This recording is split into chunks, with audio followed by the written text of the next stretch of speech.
Happy week 14, everybody. We are almost to the end. Seniors, I hope you're able to enjoy this a little bit and celebrate all that you've done and just know that you are almost there. The light at the end of the tunnel is there. For everyone else, I guess same kind of deal. But let me know if you guys need or want anything. This week, you are working on assets and creating your work in progress for your final. I will try to grade as quickly as I possibly can to double check your ideas, but just moving forward with your assignment. The more you can show, the better. I do need to see growth, so make sure you're at least started in After Effects and have your assets completed, because you do want majority of your time to be spent actually animating and showing me your tools and everything. We have a discussion board per usual. In this discussion board, I just want to make a note, do not post your After Effects file because we won't be able to see everything. All of your assets won't be linked. So post sketches, assets, and then a work in progress video. This can be a low quality. You can do, I think it's 960 by 520 is the default. It doesn't have to be an HD. Or if you have the time to render in HD, that's great. But please post early in the week. The more you can post earlier, the more feedback you'll get. You might think, well, but I don't have very much done, so how can I get a critique? This is true. The more you have done, the more we can critique you on. But the earlier that you post, the more we can discuss throughout the week and lead you in a better direction. All right. So this week, I want to talk about motion tracking. Motion tracking deals with video, and it's great when you have graphic elements that you want to put in with video. I gave a bunch of websites and a couple videos here. I will go over it though briefly. So to see what I am talking about, let's look at After Effects. I have just a video from a book, so I'm going to make a new composition, 1920 by 1080. Now, I want you to be aware, let's say that I take a video from my phone. Of course, where did I put it?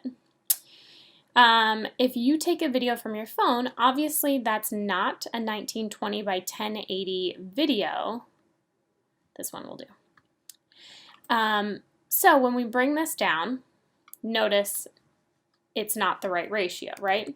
So normally what we do is we would scale it and adjust it to fit our composition. When we're dealing with a motion tracker, you're going to run into issues. So let me show you what I mean. And I will rewind because I know I haven't discussed what motion tracker is.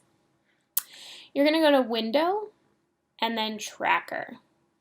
And that will bring up this menu here. What Tracker does is it takes a look at your video clip, which we can see this one's nice and shaky, and it will try to figure out in 3 dimensions where things are in the video. So for instance, if I wanted on this pack and play to have text, I can pin specific points and it will track it through the video so that when I move my camera, your text will move along with the video. This is a very taxing process on your computer, so I recommend that you don't have anything else open and that you do smaller video clips. That being said, you could do a 20-second video clip and track it. It's just you're probably going to want to take a break, walk away from your computer, and let it run. For this, I'm just going to shorten my video. We'll do just to here.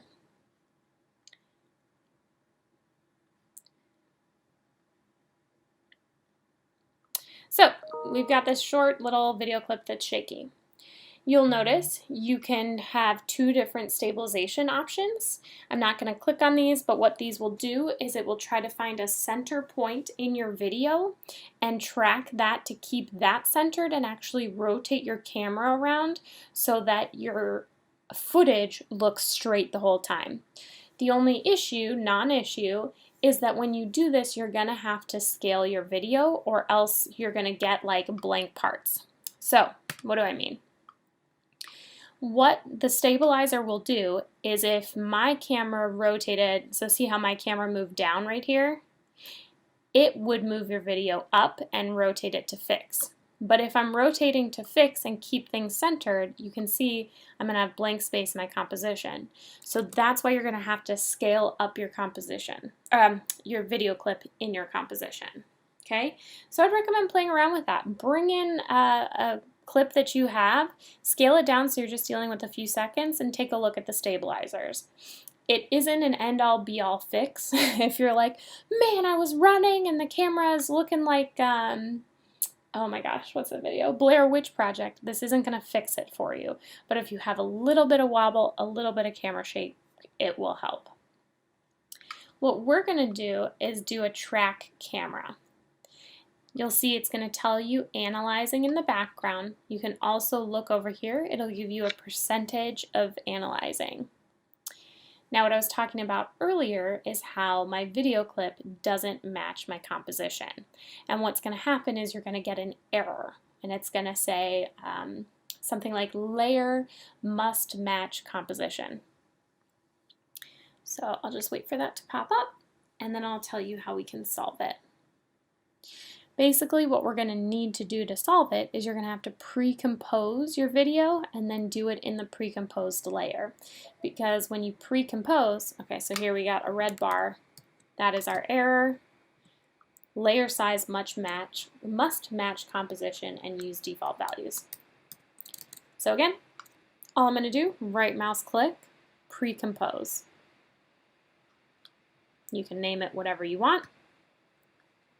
But now when I double click in my composition, I'm dealing with the actual composition matching my video. Now again, it will still be cropped like this, but I'm dealing that. So then you can actually click on this and track the camera here.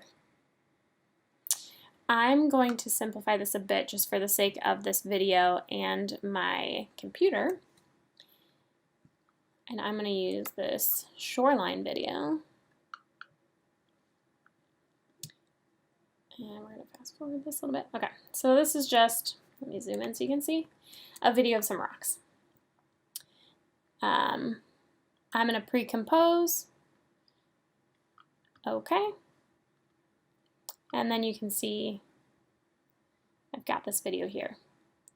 For the sake of our video, I'm going to cut this down to like 4 seconds. And then I'm going to do track camera. It's going to give me the same analyzing, and I can see the percentage up here. This is an incredibly smart piece of software. You'll notice in some of the links I provided, there's a plugin called Mocha, and that really helps with this as well. We can actually create points. If we don't do a 3D camera tracker, we can create our own points and have it track motion that way. That's if you do track motion, which I'll show you in a minute.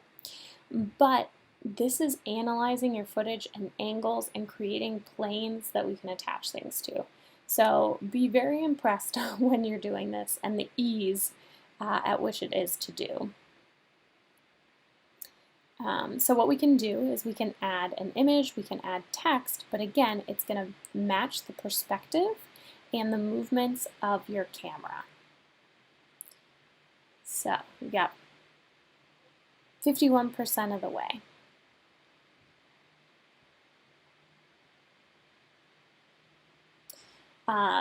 You'll also notice this is commonly used, I think especially nowadays, with text. We have text floating on a wall, or if you're watching some sort of show and they get a text message during the show, sometimes they'll pan to your camera and other times they'll have the text message kind of displayed above their head, matching if their head turns or whatever, or maybe it'll be on the wall behind them. Really cool tool though.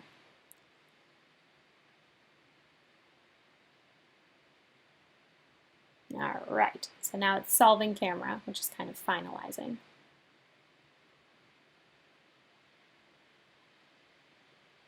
And what you're going to see is a bunch of different points in different colors. And you can see if I run my mouse, I'm not clicking, but it's creating targets at different angles. So what I can do is like this, for instance. matching the angle of that rock. I can right mouse click there, and to show you the basic, I'll just do create text. So now I was supposed to say tracking. All right, tracking, how cool. So now if I go through my video, and again this is taxing, but my text goes along with the rock and along with the video. Now a lot of times you may want to insert something that you've created, like a graphic. So what we can do is pick your spot, right mouse click, create solid and camera. Now this creates an interesting plane that you can see just goes along with the rock. It's going to be a different bright color every time you do it, but I'm going to right mouse click and pre-compose and hit OK. Now if I go into this composition, you'll notice it's just a pink plane. I can go into the composition settings. I can change this to 1920 1080 if I want, or if you want it to be a square, that's fine too. I can delete my solid and I can import anything that I want. I'm going to go to my default data night, the only file I randomly keep on my desktop. But if I put that in there and ignore the pixelated scaling, but when I go back to this, you can see that I now have that image on the rock. It's jumpy because you can see it's only rendering every couple of frames at a time. If you let it preview, and I'm just going to do a smaller section so that we can see. Let me actually do a section where you can see it though.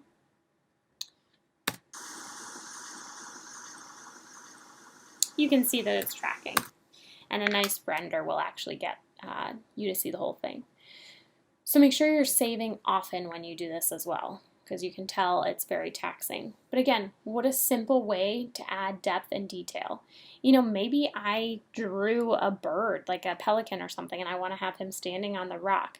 These can be moving pieces. I can animate his head going down and biting something off the rock. So we're really, really bringing our projects to the next level if you want to do some sort of video and graphic incorporation.